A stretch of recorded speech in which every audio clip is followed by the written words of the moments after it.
It's been 15 years since Lieutenant Bill Kinderman witnessed the death of his best friend, Father Damien Karras, at the hands of something supernatural and evil.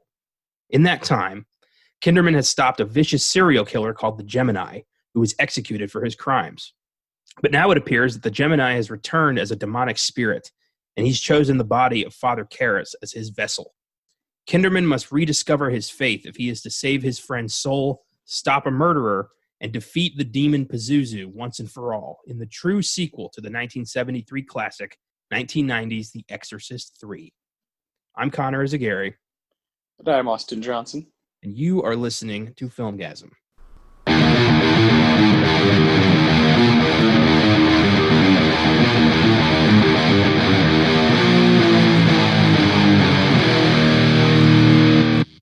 Happy Wednesday, horror fans. This is the Filmgazm podcast, and this is episode 103. If you're listening to this on Anchor, Overcast, Breaker, Radio Public, or Google Podcast, welcome to the club. We're happy to have you. If you're listening to this on Apple Podcasts, YouTube, or Spotify, welcome back, and thanks for sticking with us. Got a good one for you today. One of the best horror sequels ever made, in my opinion. A true underrated gem if there ever was one. I'd forgotten how exciting and tense this movie is.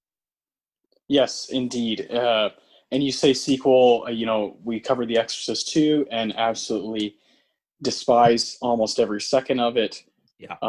Obviously, that 1973 one is a special one for horror fans. It kind of stands alone within that, or not stands alone, it stands with a bunch of other films in the 70s that are kind of looked at as these, titans of horror. And I certainly love it. But with that said, this third one is, close to rivaling the first one. It is probably on paper a little more frightening, a little more just textbook scary. The finale is really, really wild. And I totally forgot about just how insane, those scissors. Oh my God. I forgot how insane all this stuff is, and we're going to get into that, of course. But I just want to say that as big of a fan as I am of The Exorcist of 1973, this movie really rivals it. It really does its best to be different, to be out there, and just as frightening in a different way. And I love that. So much respect for this one. It really does, it's not like the bar was set very high for a sequel to The Exorcist. They didn't need to try very hard, but I feel like William Peter Blatty really wanted to, kind of avenge the second one. Like make it, I'm sorry that happened. Here's a better movie. It's what it felt like to me. 100%. And, that's really cool that we can say that. If you've been with us, thank you for coming back. And we've been on this journey of The Exorcist, for a while now. And this is the third episode covering this, this franchise, this world. Yeah. And the second one is most certainly the worst. It is so bad. Not even really worth your time sort of thing. That was one of the episodes that Connor and I remember because of how bad the movie was. And we do a lot of episodes here. Like you said, this is 103, Exorcist 3. I just, some of them run together because of how many we do. True. And the Exorcist 2 is one of those where it was like, oh yeah, that was really bad. Well, the thing is, we don't even know if that's the worst one yet because we still have 2 prequels to watch. Oh, I know. No. Oh, we're going to do plenty of movies that are going to be worse. And I think we've done a few shit shows, but that's one of the worst. But in this universe, we're not done. And we haven't even been choosing these ourselves. These have been picks from the book of Filmgazm. So some other force out there wants us to cover this franchise. Yeah, in order. Yeah. Fantastic. So before we get into that, let's do the rewind where we look into the past to see what's new. I got one update for you that updates our 20th episode on the Godfather trilogy. Okay. Starting in early 2021, the streaming service CBS All Access is going to be rebranding as Paramount Plus. As part of this rebrand, they are developing a new scripted series about the making of The Godfather, currently titled The Offer. It's a 10-episode limited series that will tell the story of the development of the classic film from the perspective of producer Al Ruddy. What do you think of this? we talk a lot about these sorts of things, right? When we do the rewind, when we bring up episodes of the past, and the idea of, building on something or remaking something, rebooting. I feel like maybe I am personally a bit of a broken record because I just would like to see new stuff, new material. But in the right hands, it can be a good thing. Well, I'm excited. I'm glad they're not doing, Vito Corleone as a young mob boss as a series or some shit like that. They're doing a story about the development of one of the greatest American films ever made. So I'm intrigued. I'm excited. I'm interested to see like what exactly went into making this movie happen, because I know a lot went wrong at the beginning. They had trouble getting financing. Marlon Brando was a hectic person. So Francis Ford Coppola was the 12th director in line for their choice. Yeah. So yeah, I think it'll be interesting. But Paramount Plus, there's too many damn streaming services out there. And I don't think that this is going to bring new people to CBS All Access. I don't know. Rebranding doesn't usually work, I don't think. It's tough, right? You brought up, the streaming services, and that's a conversation we could have every day, all day. We could make a list of all of them in, popularity order and figure out which ones we have and which ones we have access to and what we can actually watch. And then you figure out how much you're missing out on because of the stuff you don't have. And you're like, oh shit, do I need that? If I'm a movie fan? Yeah. If I'm a TV fan, you start feeling guilty. Like I haven't seen Tenet yet. And, am I not a legit movie fan? Do I need to prove myself as a movie fan? And that's sometimes how it feels with all of these services and all these different things that we have access to. It's like, well, if you don't have them all, and then you can't have an opinion. So you're not a part of the conversation. And it's weird. It's almost like streaming service shaming. It's really wild these days, and I love what I have. I'm very, very grateful for the stuff that we can just kind of watch at home. For example, Amazon Prime. That's how we watched Exorcist III. That's amazing, but it definitely does make you think when all these new ones come out. Just kind of like as a connoisseur, as someone who wants to keep up with things, it's like, oh shit, am I supposed to have that? Do I need to have that? And I just can't keep adding them on. Yeah, I don't know. I mean, I'm sure I don't know if I'll watch this, honestly. I just it sounds cool, but TV is so tough to manage these days with all the work we put into these podcasts. I just don't have time to commit to series anymore. I've let live TV shows go since we started this thing. Me too. I mean, just we talked about Hamlet from 1948 on our last Oscar Sunday episode, and we took it upon ourselves to watch all 5 Best Picture nominees from that year, from the 21st Academy Awards. And so, there's 5 movies. We also had the Filmgazm movie to watch last week, which is Host. There's 6 movies already. 6 movies in 1 week. Not to mention all the stuff that you and I just kind of watch for fun, stuff to keep up, to have reviews up. I mean, already that's a heavy amount of stuff to, go through. So to add a series to that is just not really in the cards. Yeah. It needed to be said. It's they're doing, Godfather based television show. Yeah, and I'm sure we'll find a way to it someday. But we probably won't be the people who get to have an opinion on it right away. And that's okay. Yeah. So, prior to this podcast, had you seen The Exorcist III? Yes, about 3-4 years ago, somewhere in there. I say that. I feel like I say that all the time because it runs together, right? 3, 4, 5. The past few years have definitely been a horror journey for me, as I've kind of chosen to dive into it deeper, and that's definitely partly because of this podcast, and I'm very grateful for all those opportunities to watch all these random horror movies and to revisit some, right? That's one of my favorite things to do, is to rewatch a movie maybe I wasn't in the right place for, in the right mood for, in the right setting, that sort of thing. And I think that's what happened with Exorcist III. I was with some friends, and I think I just wasn't totally locked in. And I remember it being good, and then last night when I watched it, I was kind of flabbergasted. I, had one of those moments towards the end with the finale, when things are happening, bodies are flying and hitting the ceiling, and I had one of those moments of, where I just kind of smiled, because I was like, this is great horror. All right. This is kind of what we come for. This is kind of what we kind of seek out. And it's so cool to see out of a third film of a franchise, a sequel. So I was very grateful that the book gave us this one, and I could revisit it, rewatch it, reevaluate it. And safe to say, I really, really like this one. Yeah, me too. I had the same moment that you had. It was when Father Morning arrives at the hospital to exorcise Gemini.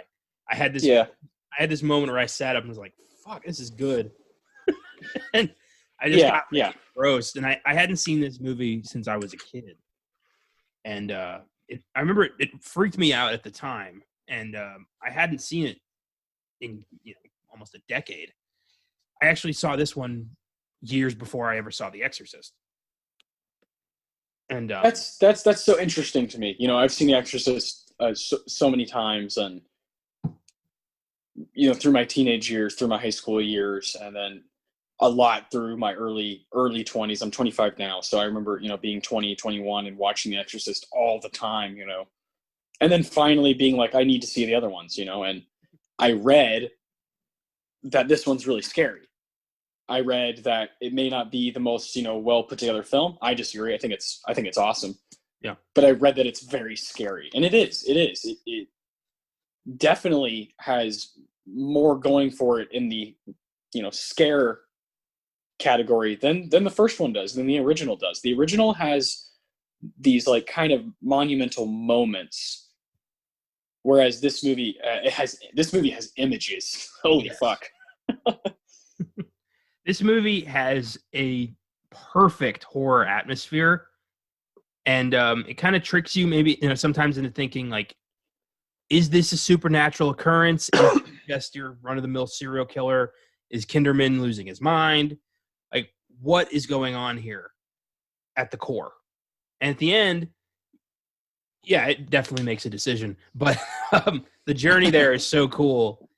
And like you said, it's got it's scary. It really is scary. I mean, that woman walking on the fucking ceiling, like just crawling around. Oh my God.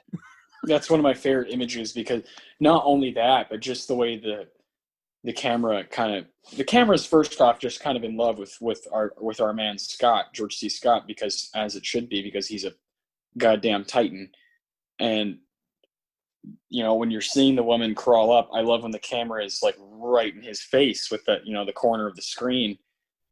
It's genius. It really is genius stuff, and I think it's just been missed. And I'm so glad. I'm so grateful that we got this out of the draw. Yeah, me too. And this really does feel like the true successor to The Exorcist. Like, just fucking throw part 2 away. This is your double feature. Yeah, I wish it had a different name. I wish it wasn't called The Exorcist III, because I would love to like own those two as kind of a double feature. The 73 and the 90. Those two are really good. Well, that's what Blatty wanted to do. He wanted it to be, Legion, but the producers were like, no. Yes. Exorcist 3.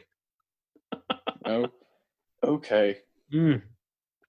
So The Exorcist 3 was written and directed by Oscar winner William Peter Blatty, who won his Oscar for adapting the screenplay of the first Exorcist that was based off of his novel, The Exorcist. This film is based off his 1983 novel Legion, but producers insisted Blatty call the film Exorcist III for commercial reasons. And really, I mean, who can blame them? Yeah, that's a big franchise name to capitalize on. There's no way they were going to let him get away with that. Yeah, I understand. And it's 17 years of that since the first film came out. You got to kind of hold on to that glory. Yeah, God knows part 2 erased a big chunk of it at the time. Mm-hmm. Blatty also adapted his novel The Ninth Configuration into a 1980 film, which he also directed. And he also wrote the screenplay for the 1964 Pink Panther sequel, A Shot in the Dark. I didn't know that. And Blatty died in 2017 at age 89 from multiple myeloma. And he really knew what he wanted. Like, Blatty really had a vision for this. And even though it got a little spliced by the producers, you still feel his eye here. He's really, really good for a novelist turned screenwriter turned director. Yeah, and especially here with this film, we're talking about 30 years ago, and it's kind of some high end horror. You got an $11 million budget, not anything crazy, but what's happening in it is kind of high concept, and you just gotta love seeing that from someone like him. And to say, to echo what you said about him, his vision is just, it's clearly there. Whether the producers, had their say in some stuff or not, it's clearly there. That's from somebody's brain. Yeah, absolutely. It definitely stands out. You can tell, William Friedkin's eye for what he wanted, and then Blatty's eye for what he wanted. They're different, but they also feel like they exist in the same world. And I like that. I did not feel that with Exorcist II. No. Yeah. Friedkin, obviously, I adore the man. We were able to attach French Connection on this show with the Exorcist. And I think, Blatty has respect, has an admiration for Friedkin for that film. And you can see it, but you can also see his own distinct style of filmmaking. And that's just so important when it comes to horror, because we're not stupid. We can tell right away when we're in somebody's hands. Yeah, very true. And these are some scary hands to be in. I mean, you don't feel comfortable during a second of this film. You are dragged along Kinderman's dark path. And, oh, God, just what I love most about this film is George C. Scott and Brad Dourif and Jason Miller all didn't need to go as hard as they went. They could have easily phoned it in for a paycheck, but they didn't. They gave it their all, and it shows. Yeah, and that's another thing with the horror genre that I've just kind of noticed over time is I think if those guys are going for it or not, I think it's going to probably make its $39 million, right, at the box office. Doesn't matter too much, which is what you're saying, Connor, is that they don't need to do this. They just did it anyway. Yeah. And Brad Dourif, another guy who popped up, of course, when we talked about One Flew the Cuckoo's Nest, and along with The Shining for our 100th episode. 100th. What was it? 1 year. That was our year-long, our first year anniversary. Sorry, 100th was just Twin Peaks, yes. Like I said, there's a lot of them. And, we talked about him, of course, and to see him going for it is understating what Brad Dourif is doing. He's absolutely off his off his rocker in this movie. He's insane. And these are the kind of roles I would personally love to see nominated for Best Supporting Actor at the Academy. He's insane. He's going nuts. He's in the jacket, the straight jacket, and it's a wonderful, wonderful performance. And George C. Scott just brings a maturity and a presence that not a lot of guys do. Yeah, and let's talk about George C. Scott, one of the most powerful performers of the 20th century, a cinema legend, Oscar winner, plays Lieutenant Kinderman stepping into the shoes of Lee J. Cobb in the first film. I briefly touched on Scott's career when I did The Changeling last year, one of the early solo episodes that's due for a redo. Scott won his only Oscar for 1970's Patton, an Oscar that he flat out refused because he believed that every performance was unique and impossible to compare with someone else's. Therefore, no competition was necessary. And that's a pretty honorable reason for refusing an Oscar.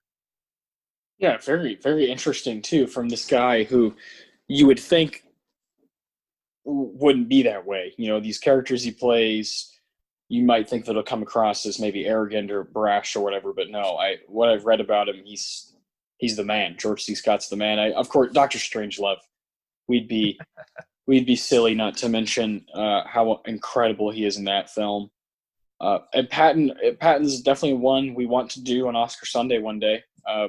Awesome Best Picture winner, 1970, and yeah, Strangelove we already got to do. So George C. Scott is fucking amazing. Yeah, he every role I've seen him in he's brought some kind of like tortured humanity to it. Like you believe that this guy's been through the fucking ringer, and he like brings that into every role he does. Like, have you ever seen his TV movie of A Christmas Carol? No, I haven't. He plays Ebenezer Scrooge. It was in like 1980, and okay, he's so gruff, but you believe it, and you believe the journey of Scrooge becoming this, decent man, because Scott just fucking brought it home every time, even for a TV movie. That's so awesome. Oh. Scott was also nominated for his performances in 1959's Anatomy of a Murder, 1961. So good. Oh, that's a great movie. 1961's The Hustler, another fantastic movie. And 1971's The Hospital, which I have not seen, but I'm sure is great. Yeah, I haven't seen that one either, but The Hustler, oof. I mean, talk about a film. Jesus Christ. That's a good one. That also will pop up on Oscar Sunday one day. Funnily enough, Anatomy of a Murder is George C. Scott's first Oscar nomination and Jimmy Stewart's last Oscar nomination. Oh, there you go. Yeah, see them go head to head. That is a wild courtroom drama. Anatomy of a Murder. I can't wait right there for Sunday someday. Yeah, I can see it staring at me on my shelf. I adore that one. It's one of the better 50s films I've seen. Yeah, for sure. George C. Scott died in 1999 at age 71 from a burst abdominal aneurysm, of all things. But his legacy speaks for itself. The man is one of the most fantastic performers to ever stand in front of a camera. Every role he ever had, he delivered. And The Exorcist III, I think, is one of his strongest, if you can say that. Yeah, and it's certainly, for us, one of our favorites because of where we're at with watching, his filmography and just as movie fans. Most certainly, when you see a good horror movie and then you see a really cool actor at the center of it doing cool things, you kind of become a sucker for it, and that's what he's doing. It blows my mind that in like every Exorcist movie attracts really big names. Like the first one, you had Max von Sydow. Part 2, you've got Richard Burton. Part 3, you've got George C. Scott. And the prequel has Stellan Skarsgård. Like, these people keep gravitating towards this franchise. It's beautiful. The TV show had Gina Davis. Yeah, next, I think maybe we could get Edward Norton. What do you think about that? No, I think he got his taste of horror with Red Dragon, and I don't think he liked it. That's kind of why I want someone like him, because he hasn't done a lot of horror. He hasn't. Edward Norton is picky as fuck. I don't. You'd have to have a hell of a script to get him involved, and then he would rewrite it anyway. Well, and he's on a different path now. After Motherless Brooklyn, he showed his chops as a director. Like, the guy's got an eye, and I think like you said, he's picky and choosy, and nothing wrong with that because he's so goddamn talented. If they end up doing something, I doubt the Exorcist franchise is dead. They're always mining, 70s gold always. So they'll do another Exorcist at some point. And yeah, maybe if the script is good enough, he might jump in there. We have Oscar nominee Brad Dourif, who plays the sadistic Gemini killer. Dourif was nominated for his performance in 1975's One Flew Over the Cuckoo's Nest, and he has made a name for himself as an immensely talented character actor. Horror fans know him mostly as the voice of Chucky in the Child's Play series. Fantastic in that. He's every time, he's just great. Some of his other standout roles include Blue Velvet, Dune, Mississippi Burning, Deadwood, the 2007 Halloween remake, and the Lord of the Rings trilogy as Grima Wormtongue. He is everywhere. Yes, he is. Imagine this guy's contacts in his phones. His contacts in his phones are probably just all over the place. And he's so good. He might even eclipse George C. Scott in this. Like, he is off he's off the fucking charts good in this movie. Oh yeah, you need you need George C. Scott's presence, his maturity, kind of like that gravitas. You need it, and the way he handles and reacts to Dourif allows Dourif to do what he's doing and be so crazy. True. And I think Scott knows that. I think Scott is like, yeah, man, you're the one with the fucking juice here. You know, take it away. And he certainly outshines everybody in it. Yeah. I've forgotten like how good he was, and then I watched it and I just like got drawn in by him. I couldn't look away. His hair. Yeah. There was this episode of the X-Files where Dourif played a convicted serial killer, Luther Lee Boggs. Yes, I know what you're talking. Season. And he was like this. That was shortly after this, so I'm sure like he drew from this for that performance. Had to. Oh boy. We have Ed Flanders as Father Dyer, Kinderman's good friend who is murdered in the hospital. Flanders was known for his role as Dr. Donald Westfall in the medical drama Saint Elsewhere, for which he won an Emmy. He also appeared in the 1979 miniseries Salem's Lot, which we covered on the podcast a while back. And I remember that he committed suicide in 1995 at 60 years old. He shot himself. And Ed Flanders is really good in this. I like Father Dyer. He's not, he's the priest I would want if I was religious. I feel like I could talk about whatever the hell with this guy, and he'd be like, "Yeah, fuck it." Oh, that's perfect. Yeah. Well, Father, I've got 17 cents to tell you about. Oh man. Yeah, he's fantastic, and I love his friendship with Kinderman. Really, like, yes. I love Kinderman's reaction to his death because he cries for him. You don't see that from a man, a rough cop like George C. Scott would play, but that emotion, it just works. It makes you like relate to Kinderman even more. Like, this is a man crying for the death of his best friend again. Again. Yeah. We'll get to it. Oscar nominee Jason Miller returns to the role of Father Damien Karras. He first appeared as Father Karras in the original Exorcist, a role which got him an Oscar nomination. And considering he didn't have a very good time on that set, I'm surprised he came back for part 3. Yeah, I know. 17 years, I guess, of time. Well, Andy had serious alcohol problems. I think that killed him. He had a rough journey. Jason Miller, but he's really good as Father Karras. Yeah, this is his role. He's always The Exorcist was his first film, and this was I'm glad he came back to kind of connect those two. Yeah, and it certainly gives fans of the first one just kind of like this extra jolt of energy when you see his face. You're like, oh fuck, that's him, and that's such a fascinating feeling. Next, we have Scott Wilson, who plays Dr. Temple, the doctor that Gemini has control of. Wilson is known mostly for his role as Herschel Green on AMC's The Walking Dead for a few seasons. Some of his other film roles include In the Heat of the Night, The Host, The Last Samurai, Pearl Harbor, G.I. Jane, and Young Guns 2. That's just naming a few. Wilson died in 2018 at age 76 from leukemia.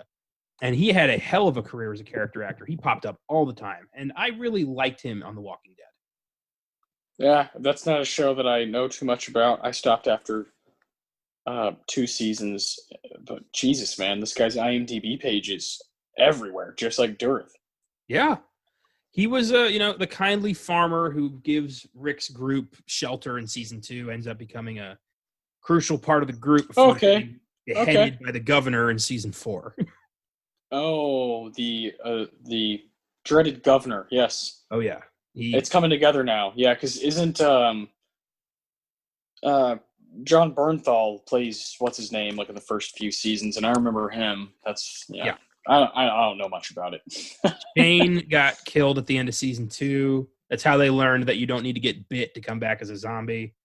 Then season 3 was going up, to the prison and the governor, and then 4 was the return of the governor, and 5 was the cannibals, and it was a crazy show. And it's still, I haven't watched the current season because I just got tired of the melodrama, but I'm sure once it's on streaming, I'll just catch up just for the hell of it.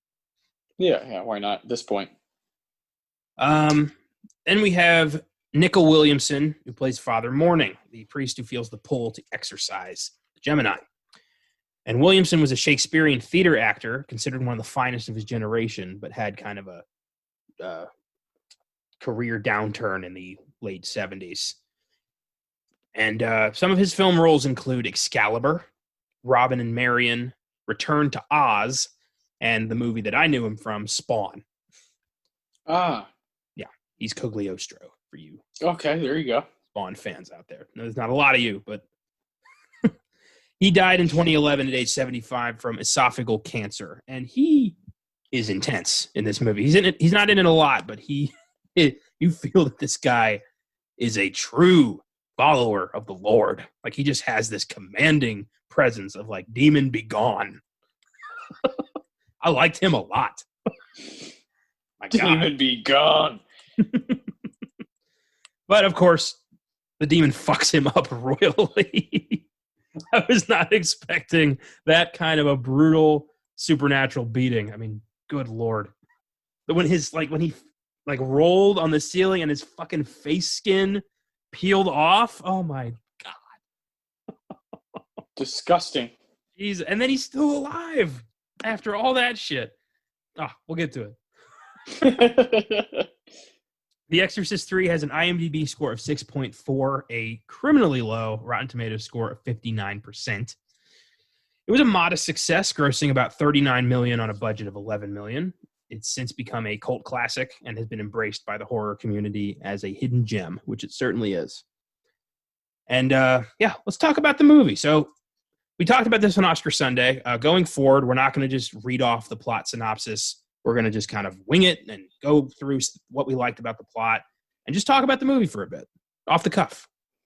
Yeah, have some fun with it. And so with that, I'll start off by saying, as an Exorcist fan and horror fan, when you see those stairs at the beginning of the movie, holy shit, welcome back, motherfuckers. The stairs, and then the music starts playing, Tubular Bells. I was like, oh, fuck, we're home.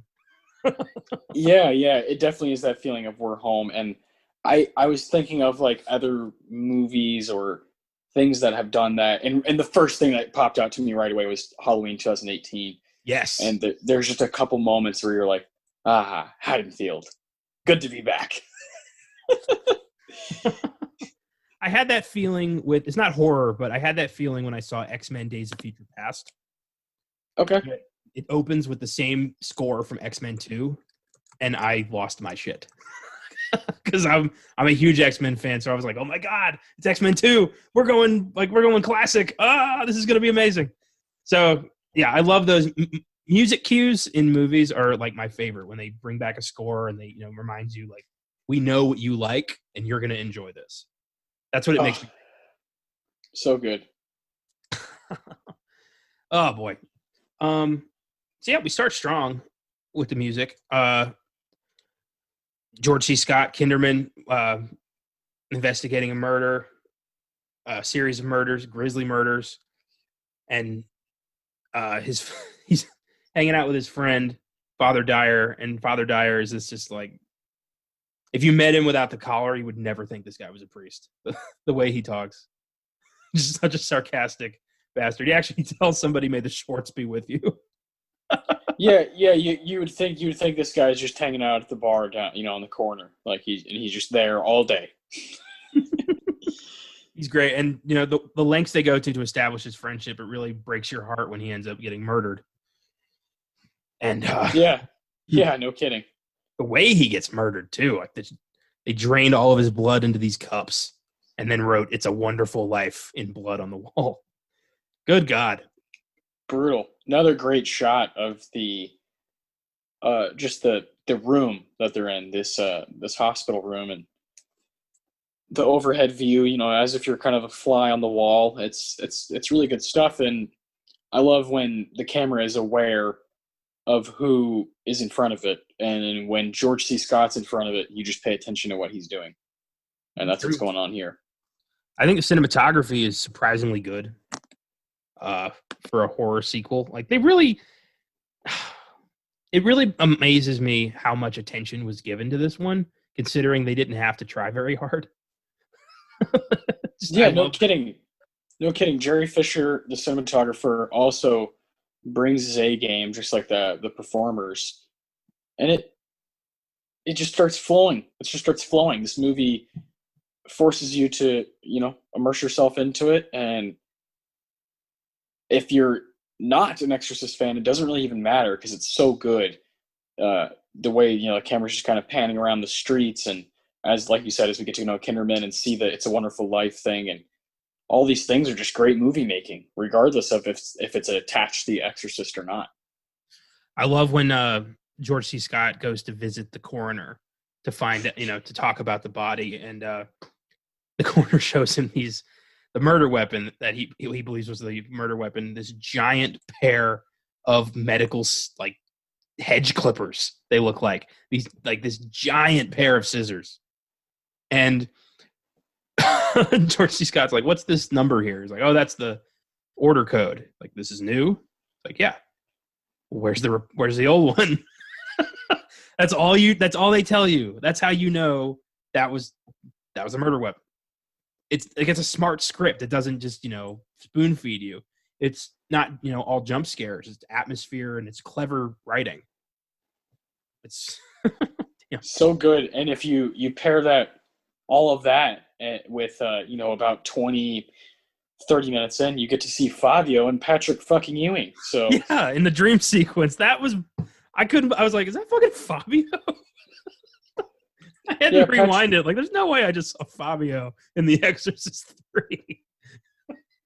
Patrick Ewing, my mind started racing. I'm a massive basketball fan, and I was wondering, okay, so 1990, I know Patrick Ewing got drafted in 1985, so he's been with the New York Knicks for 5 seasons at that point, and okay, when this movie comes out, he's definitely like a New York legend.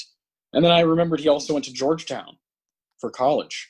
There you go. So from 1981 to 1985, he went to Georgetown, famously played against Michael Jordan in the 1982 championship game where Michael Jordan hit game-winning shot. Patrick Ewing was kind of the guy who should have been guarding him.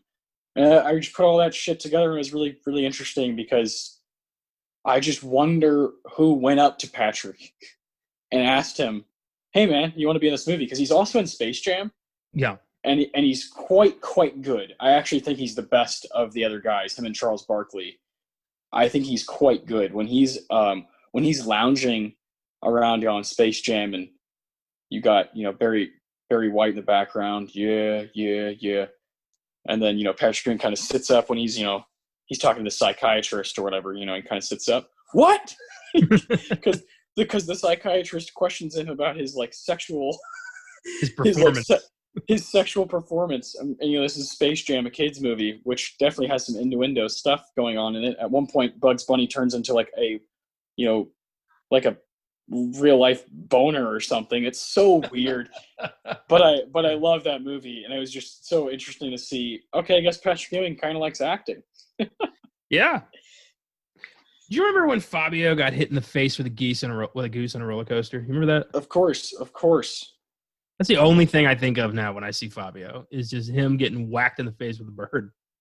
Yeah, and now this movie. Yeah. My God. Such a weird dream sequence. It really is. It's kind of like David Lynchy, but with less ominous sounds. True. Very true. So after Father Dyer gets killed, that puts the focus on this hospital, because clearly, the murder weapon came from the hospital. His friend was murdered at the hospital. Something is happening in this hospital. And Kinderman goes to talk to the catatonics, the people with Alzheimer's. And he has a feeling about these people. And it was a good feeling, because I love the idea of a demon is able to possess a weak mind, and he can just climb into these catatonics whenever he needs to kill. That's so smart. So dangerously, evilly smart. Yeah, it really freaked me out. Like with not vampires. I don't know why I said vampires. With demons, like there are rules, but once they're in, anything can happen. Like all they need is one open door, and they're in. And the idea that like this demon who was defeated by Father Karras would meet a serial killer on the other side and be like, "Hey, I have a plan. I'm gonna stick it to that son of a bitch." Like, that's awesome. He like told the Gemini, "You go into that body, and then once you're fully healed, you just murder everything you can so you can soil this man's soul. Just fuck it up." Yeah. God damn, Pazuzu, you motherfucker. I love when he's explaining that too. The Gemini's like, I have friends on the other side, and they don't like him. That connection. Once you start establishing that connection, it's such a cool bit of dialogue. Just Brad Dourif going off. The demon connection, yeah. Anytime you get a good demon connection in a movie, it's awesome. Like they're on the same wavelength. And the Gemini, this is a serial killer who was killed. He was executed, but now he's back. And I love that it wasn't just immediate. Like he's been catatonic because it's taken him 15 years to rebuild this guy's brain so he can use it. That whole bit is probably my favorite part, where Brad Dourif is just kind of explaining how he got here. And Kinderman's just like, "You're fucking crazy." But Gemini's like, "Yeah, and I'm also going to do it again." Yeah, but I'm well aware of how crazy I am. It took me 15 years. Like that, the like waver in his voice as the demon starts like taking over, and you just get so deeper. Good. Yeah, and then when randomly he turns into Jason Miller, and he's just like, "Let me go, kill me, please." It's sad. 15 years he's been trapped for doing the right thing. And through all this, you get random glimpses of Father Mourning, hearing like God and the devil like in this endless battle, and him having to make a decision of like, "What must I do, Lord?"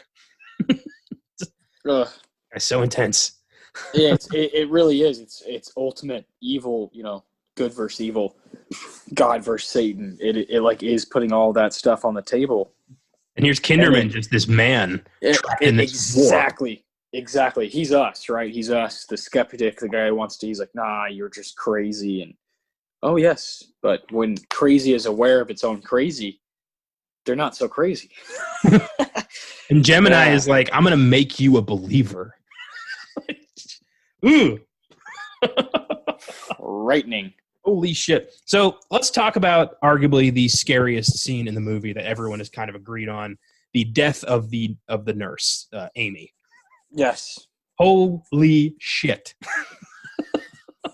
That is scarier than anything I saw in the first movie. I mean, something about that, the build up to that, and just the the music cue, it's fucking horrifying. Extremely. Yeah, from the two cops leaving the building slowly, and just the methodical nature of this part of the film, you got to be thinking, whatever crew was behind the camera while that was being done, they were like, "Oh boy, we got some gold here," because it's like down that corridor, down that hallway, the camera just finds a nice little spot so you can see the door on the left, you can see the desk and the nurse and the cops leaving the building. It's just this perfect kind of security camera style, way of catching, the scariest part of the film. It is so good, and that music cue is right on par with all the best horror movies I've ever seen. Right on par with The Shining and Psycho and all these. It hits it right at the right moment. That zoom of just like that, like, we're here now. You don't even see it happen. You just see it cuts away right before the scissors get her neck. Yes. You're just left with like, the fuck was that? It's oh my god. I love it so much. That scene where Kinderman's calling his wife, and you see it cuts away to the wife talking to Kinderman, and then it cuts back, and Kinderman's got a busy signal. Like, oh god, what's gonna happen? Incredible. Oh boy, why'd you send a nurse over? And she's just sitting there like, I told you, what detective can be anywhere. And wait, like, talk about grandma's great reflexes grabbing his daughter out of the jaws of death. Literally. Oh boy, yeah, I could talk about this movie all day. I was really into this one.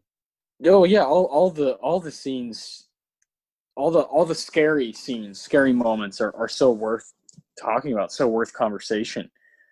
I really, really like, because you have George C. Scott, I really like the scenes that are just him and the patients, or just him and one patient, or just him and Brad Dourif, right? Like you brought up, when you're watching George C. Scott just kind of react to all this, and he's just a man.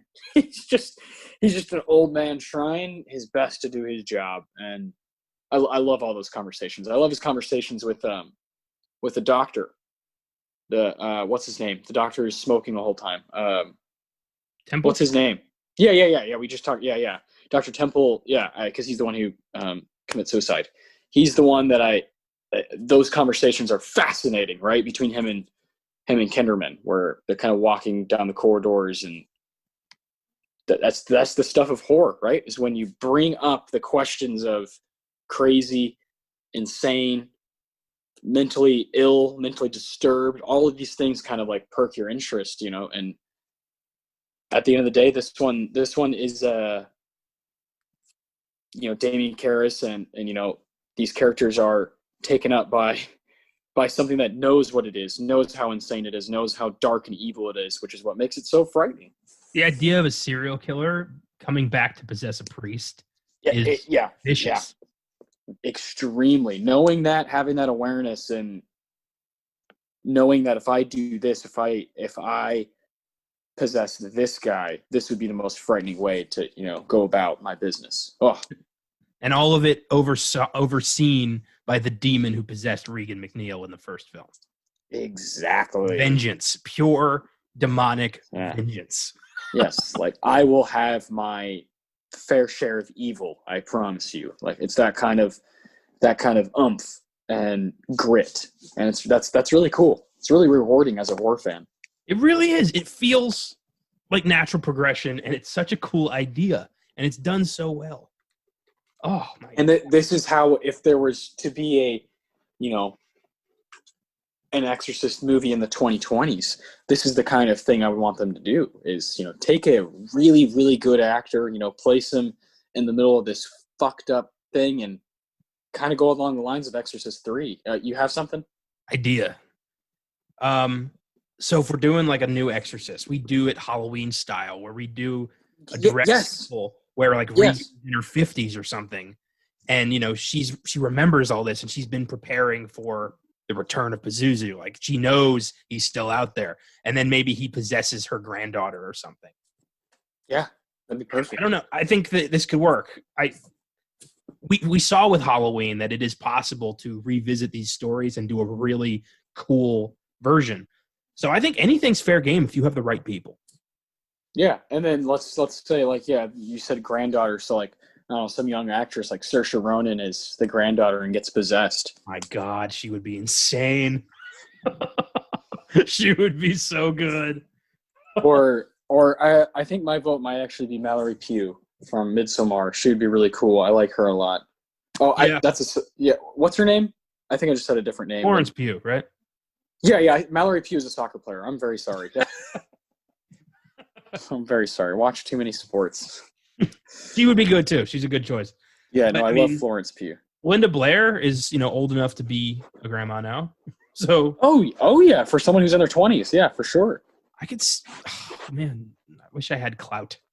I would pitch the hell out of this. Oh, for sure. And you're thinking along the line. Yeah, you're thinking along the lines of Halloween 2018, The Invisible Man, we're going to have Wolfman with Ryan Gosling. You're like, yes, let's get another wicked talented person like Gosling or Elizabeth Moss, or Jamie Lee Curtis, for fuck's sake, and let's put him in the middle of this shit. Put him in the middle of it, and you, bam, that's how you revamp the franchise and make it really interesting for modern horror fans and film fans altogether. I could see like Michael Fassbender as like a tortured priest who's been studying this case for like 20 years. And maybe he, his father knew Damian Karras or something.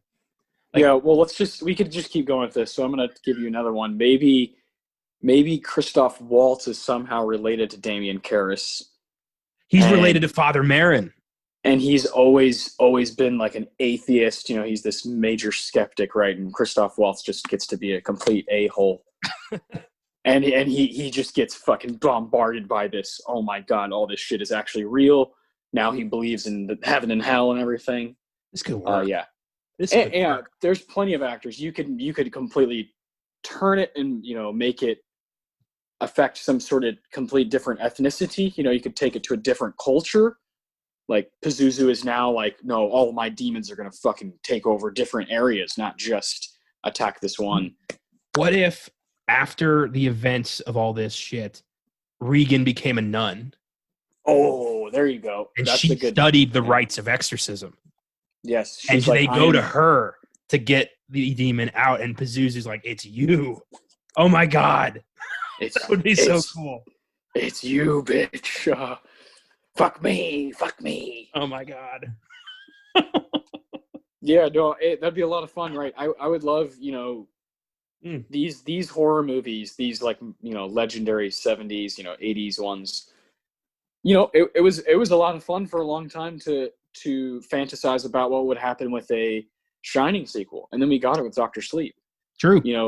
And these things are always open because of licensing, because of rights, because of fans, because of just money. And I definitely could see The Exorcist making some sort of comeback or rise in the 2020s because of where horror is going.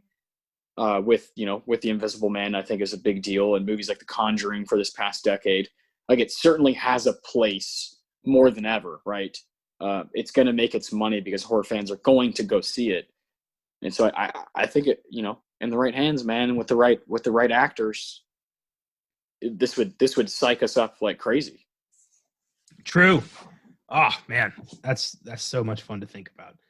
It really, I mean, we could take any actor, right, and play, find a way to you could take Lakeith Stanfield, right, and maybe this guy is training to become some sort of priest in Brooklyn or something, somewhere in the Northeast. And he just kind of kind of trips up upon this weird shit, and it just completely takes over part of his culture, part of his family, and now these demons are kind of spreading their way around, and yeah, unending.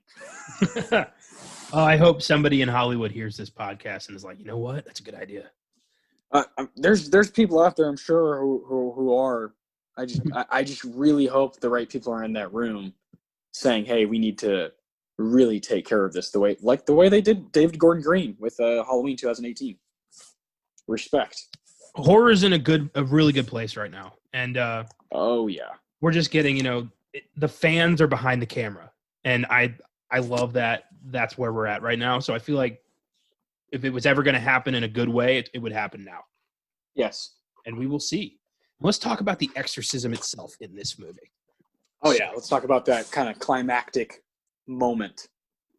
It starts with Father Morning showing up to the cell and being like, it's time. The Lord is with me, and I shall smite thee. Like, he is so righteous.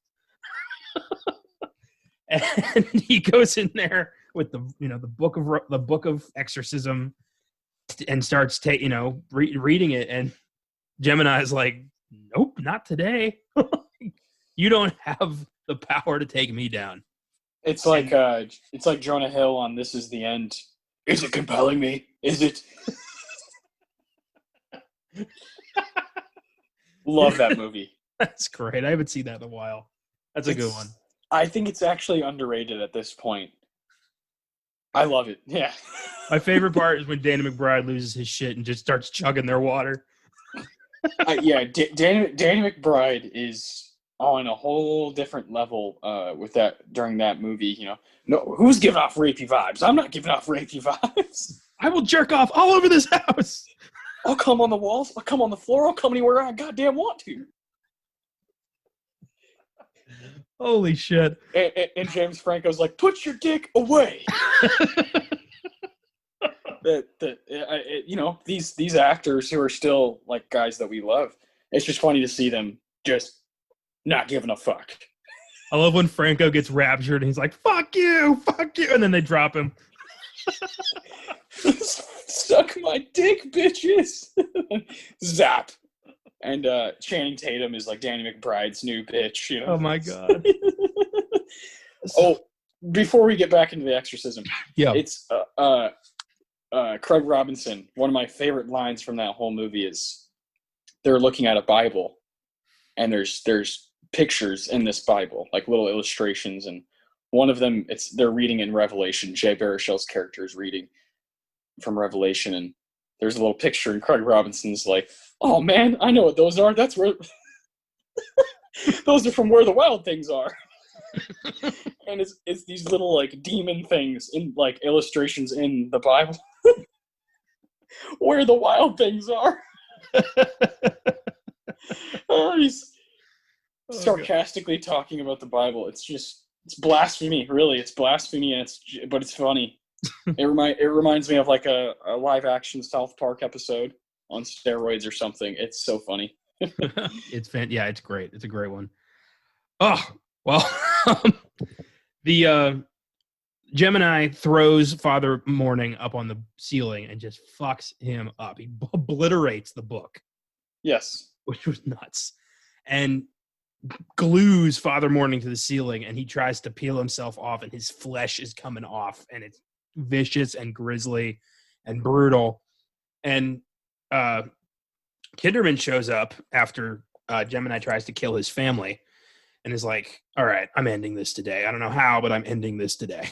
And he walks in there and he sees what's left of Father Morning, it seems, on the ceiling. And then the body slumps from the corner. And Kinderman then gets thrown up against the wall. And I love this bit when Gemini's like, do you believe now, Kinderman? And he's like, oh, I believe.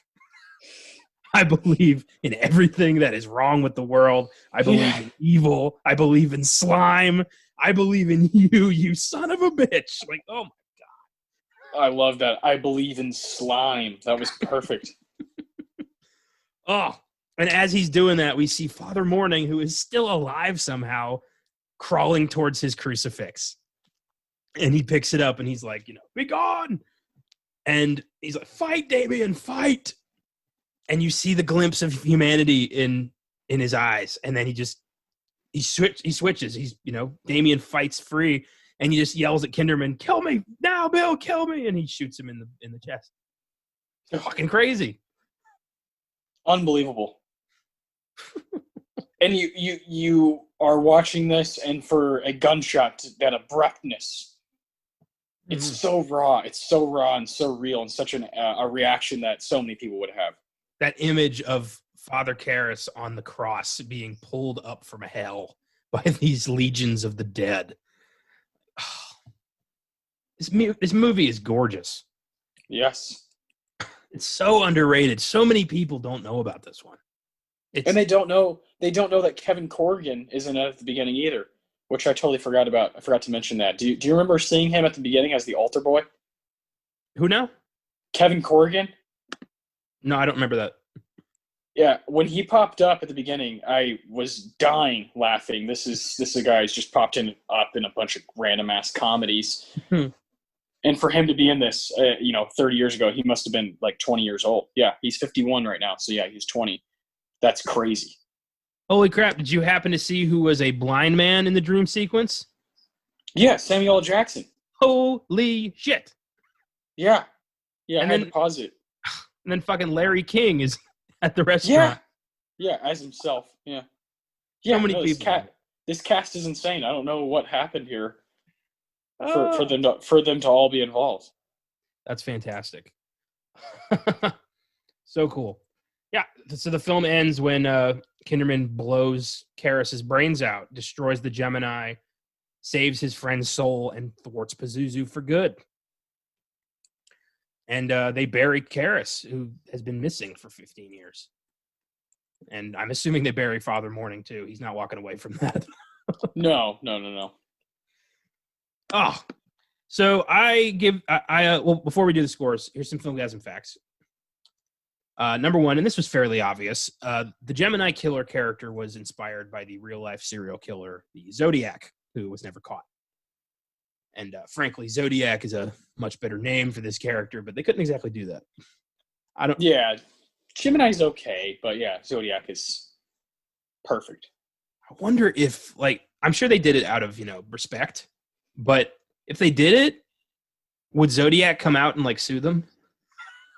Would that be the way to draw him out? Bastards. I did a lot for that name. Number two, William Peter Blatty offered directorial responsibilities to John Carpenter, who really liked his script but backed out when it became clear that Blatty really wanted to direct this himself. He just needed a name. But Carpenter was like, so really, I'm just following your lead here. And Blatty's like, that's right. He's like, well, why don't you just direct it? Yeah. Take the reins, buddy. Number three, this is the favorite film of serial killer Jeffrey Dahmer. I don't know what to think about that. That's great. Yeah, good. I'm glad I enjoyed this. God damn it. Fuck. Oh, boy. Way to make me feel like a goddamn weirdo. Yeah. Just me and Jeff. Yeah. Enjoying The Exorcist III. I can see why Dahmer would like this. It's a movie about a serial killer coming back from the dead to do whatever the fuck he wants. I can see that being, God. Yeah. Dahmer was absolutely insane. Maybe he thinks he's coming back. Hopefully not. That would be bad. Oh, well, that would be god awful for all mankind. So yeah. Number four, there's a pretty infamous director's cut of this film that was lost for quite a long time. In 2007, William Peter Blatty's wife issued a statement saying that the deleted footage had been lost by Morgan Creek Productions and her husband's cut would likely never be seen. So the footage that Blatty put together as the director's cut was misplaced by Morgan Creek and lost forever. Until 2016, when the footage was discovered in the original VHS dailies of the film. They were recovered, spliced into the theatrical version, and there is now a full-blown director's cut available on Prime. It was released in 2016, and we will probably be doing that in the future as its own episode because it is apparently vastly different. Yeah, no, I would love to do that as a standalone. So cool. We get another chance to enjoy this movie. That's exciting. I give The Exorcist III an 8. It's an eerie movie with a great story and amazing performances. It could be a 9 someday. This is a great movie. Yeah, definitely has the ability to rise up to a 9. I also give it an 8. And I, really, really look at it as one of my favorite 1990 movies. Certainly one of my favorite horror movies of the 90s because there's just not a lot that I've seen from that decade that I've been too impressed with. Of course, Silence of the Lambs sticks out, but Exorcist III, I'm really glad we got to reevaluate it, and I have a whole new respect for it. Same here. And speaking of 1990 movies, I believe you have another movie tournament for me to try my hand at. Yes, I do. I have something special here. So you've seen a good chunk of films from 1990, as have I. What I did here was I picked 15 movies that you have written a review for on Filmgazm that are from 1990, and I picked one movie that you have not written a review for from 1990, but you have seen it. Okay, I like this. So there's 16 altogether, seeded 1 through 16. We'll go ahead and start with the 1 seed versus the 16 seed. heads up, the 16th seed is the movie you have not reviewed yet on Filmgazm, but you have seen it. That would be Goodfellas versus Godfather, Part 3. Oh my God, is that even a contest? It's 1 versus 16, yeah. Oh my Lord. Goodfellas. That's not even a. Well, yeah, of course. That was for shits and giggles. Obviously, Goodfellas is sweeping the shit out of that one. So did you say I haven't done a review on Godfather 3? I didn't find one anyway when I searched it on Filmgazm. I did do a review on Godfather 3. Then maybe you have one for all 16 because I was trying to figure out which ones you didn't, and there were a few on the list you sent me, but I was able to get 16 for sure. So, all right, well, there is a review. I assume you gave it like a 5 or a 6 because it's a piece of shit. Yeah, it was a 6. Goodfellas is a straight 10, so that's an obvious. Yeah. I mean at the 1 seed because it's gonna be pretty hard to beat here. Yes. Let's go to the 2 versus 15 matchup on the other side. That'd be Misery versus Dick Tracy. Oh, okay. I did not like Dick Tracy at all. I thought that movie was stupid. I thought it didn't make any sense, and I don't really understand the love. So I'm going to go Misery. Absolutely, that movie is fantastic. Yeah, Misery you gave a 9. Dick Tracy I think you gave a 6. Yes. So yeah, that's a 2-15 matchup. That's not surprising at all. Let's go down to the 3 versus 14. That would be the Coen brothers, Miller's Crossing versus Total Recall. Oh, all right. Miller's Crossing, a fantastic gangster flick with very nuanced performances and memorable characters. Total Recall, a dumpster fire that I don't really understand gets so much love and is one of the most cheesy, ridiculous sci-fi thrillers I've ever seen. I'm going Miller's Crossing. Hell yes. Can't argue with that at all. Let's bump it over to the 4 seed on the other side. This will be the side of the bracket that has Goodfellas. That'd be 4 seed Home Alone versus 13 seed The Freshman. The Freshman was interesting. Marlon Brando basically playing a caricature of Don Corleone. Why he agreed to do that film, I'll never understand. Matthew Broderick, I've never really been a huge fan of. It's a very goofy film that never takes its premise as crazy as it could go. It really could have been special, but Home Alone is a classic and it's hilarious and so fun. And yeah, I'll go Home Alone every time. Easy money. All right. Well, okay, this one's really interesting. I have the 5 seed versus the 12 seed, and made a mistake here, honestly. So this is a really, really tough matchup. Edward Scissorhands versus The Exorcist III. That's interesting. Okay. Edward Scissorhands I watched for the first time when we were doing the Vincent Price episode. Yes. And I thought it was very good. I thought it was very sweet, very sad. I thought Johnny Depp was fantastic. I thought Winona Ryder was good. One of Burton's best films, but I do not think it rivals the atmosphere of The Exorcist III. I think that this is a film that I'll be watching quite a lot over the years. Edward Scissorhands I may revisit, but I think it's one of those films that I'm just glad I saw. So I'm going to go Exorcist III. I like it.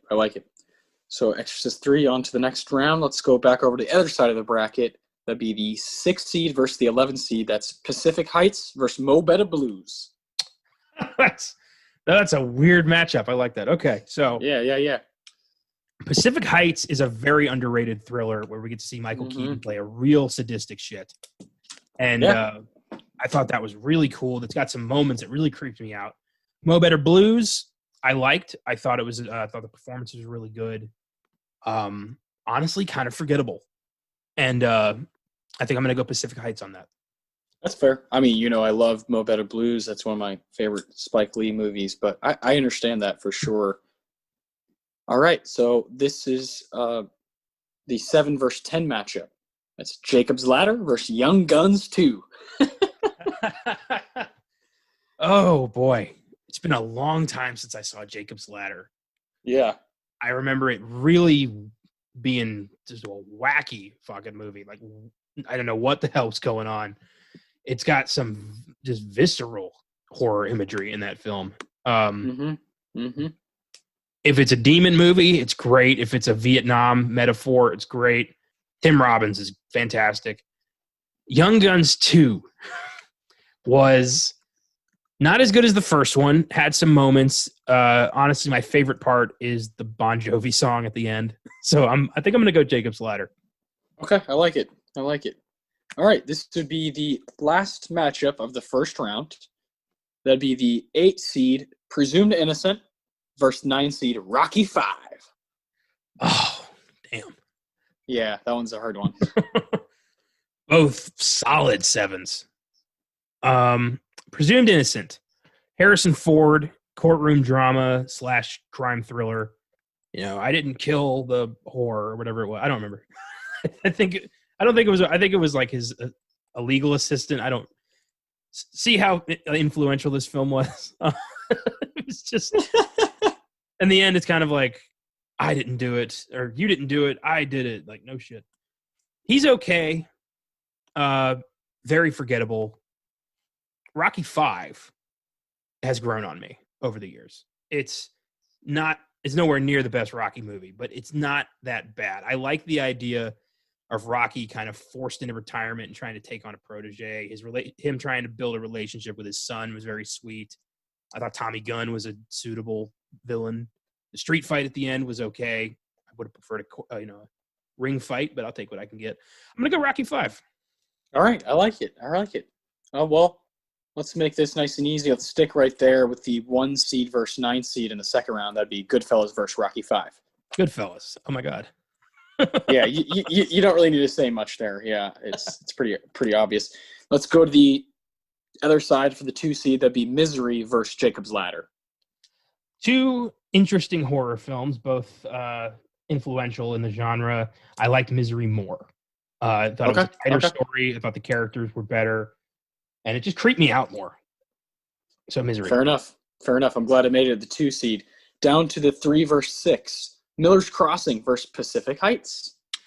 That's interesting. Miller's Crossing is just fantastic. It's lights out.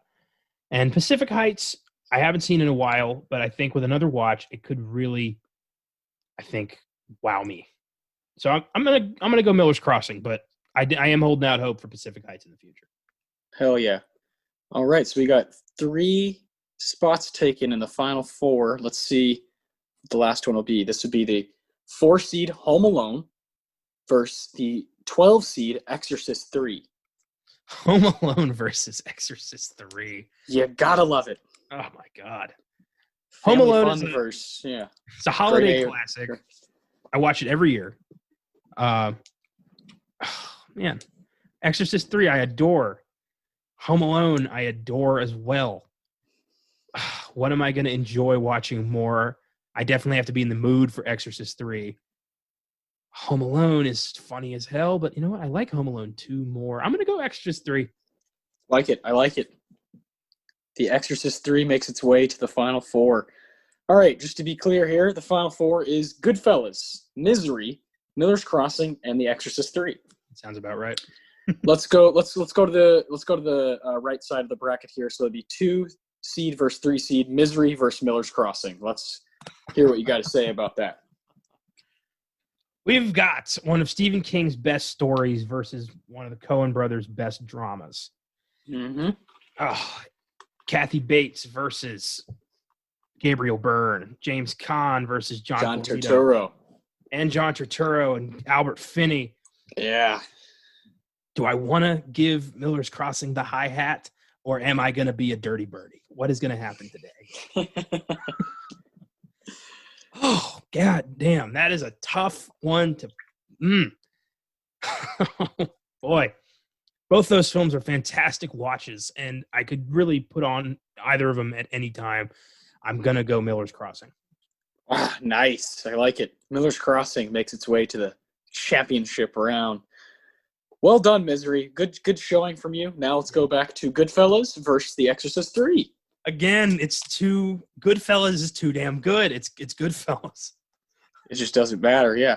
Which brings us to the championship round of Goodfellas versus Miller's Crossing. Scorsese versus the Coen brothers. Who would have thought? Before you say the winner, are these your 2 favorite movies from 1990?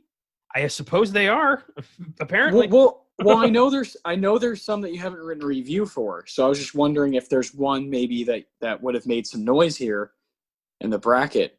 Because I was kind of seeding them kind of according to how much I like them. Yeah. And your score, whether you gave it a 6, 7, 8, 9, or 10, you know. Yeah, fair enough. And there's a lot of films from 1990 that I have not yet gotten to see, like Awakenings or Awakenings is good. The Grifters, I believe, was 1990. Yeah, I love The Grifters. Wild at Heart. I didn't throw Wild at Heart in here.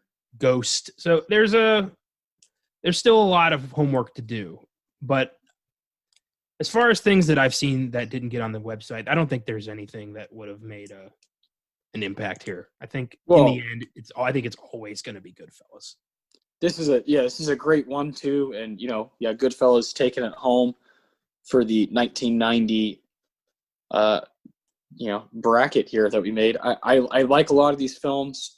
I certainly would have a similar outcome. My favorite movie is Slacker, as you know, Richard Linklater's debut. I love that movie with all my heart, and that's definitely one of my favorites. What else? I'm trying to think if there's anything else that's random from 1990. I do like Mo Better Blues a lot. Home Alone's great. Jacob's Ladder I'm also due for a rewatch myself. Rocky V is one of my least favorite for sure of the Rockies, but it's not bad. So yeah, this is a fun year, and we're going to continue to do these kinds of things as it goes, depending on the year. What's up? I did find one that I didn't review that I think might have made an impact here, and it's Kindergarten Cop. Oh, love Kindergarten Cop. Yeah, that movie's hilarious. I don't think it would have won, but I think it would have made it into the bunch. It maybe made it to the second round or something. Yeah, but it was always going to be Goodfellas because as far back as I can remember, I've always wanted to be a gangster. Yes. So you're a funny guy. Huh. How am I funny? What, am I a clown? Am I here to amuse you? I'm here to fucking amuse you. What is so fucking funny about me? Oh, Jesus. Yeah, that's a good one, and definitely I think universally is kind of known as the best American film of 1990. That's just kind of how it is. Yeah, absolutely. That film has a legacy unlike any other gangster flick besides The Godfather, and honestly, I cannot wait to do Goodfellas on Oscar Sunday one day. That is going to be a good day. Yeah, it really is, because we get to, for one, talk about Goodfellas and also talk a lot of shit about Dances with Wolves. Yeah, one of the worst Best Picture winners ever. Yeah, as far as I'm concerned, it's in the bottom 4 or 5. Yeah. Yeah. Interesting bunch you picked. That was a good selection of my 1990 experience. Yeah, I'll definitely do similar stuff like that. We'll do a draft again sometime soon where we're both kind of involved. Maybe one day you can make a bracket and I'll vote on them. We'll always be coming with ideas to just kind of finish the show off here, have a little fun, and leave you guys wanting more for next week. So what are we doing next week? Next week, we are going current again and diving into a newly released horror flick that got a lot of unwarranted hate, 2020's Antebellum. Yes, which we both already watched, and it's so good. It is really good. I don't understand all this hate, and we're going to try to figure out why. Janelle Monáe plays a successful black woman who finds herself somehow trapped as a slave in the antebellum South, where the overseers are cruel and escape is impossible. What is going on, and how will she find her freedom? We won't tell you yet, but you really should watch this. It's worth the money. Yeah, I agree. It's $20, right? So, split it with a friend. That's what we did. We went 10 and 10. I watched it, and you watched it the next day. We both really liked it, and my girlfriend liked it a lot. We had a blast just kind of talking about the societal questions, right, that come up after you watch a film like this. And I highly suggest people go, shell out the money for this one. It's unique, it's new, it's different, and Janelle Monáe is just a star. She obviously is a huge pop star and has some wonderful albums and has been nominated for Grammys and this and that, but she's a great actress. And I heard the writers and directors, it's a male duo, they're buddies, and they said that they saw Janelle Monáe on TV at the Grammys, in the audience surrounded by a bunch of white people, and they were like, she's got to play our character. She's got to play Veronica Hamley. got this stoic look of being aware of what's going on, but also being confused at the same time, because racism in our society is that fucking weird and that daunting and that evil. So yeah, it's a great one. And we really hope people watch it and come back with to listen to us next week, because we're gonna kind of dive into that one. Spoiler all the way through. We're gonna be talking about the plot and the big questions that the movie asks. Absolutely. So tune in next week to find out why this film is so much better than critics are saying. Yes. And until then, you can catch In the Heat of the Night on Oscar Sunday. And always check for elderly catatonics crawling on the ceiling. See you next Wednesday.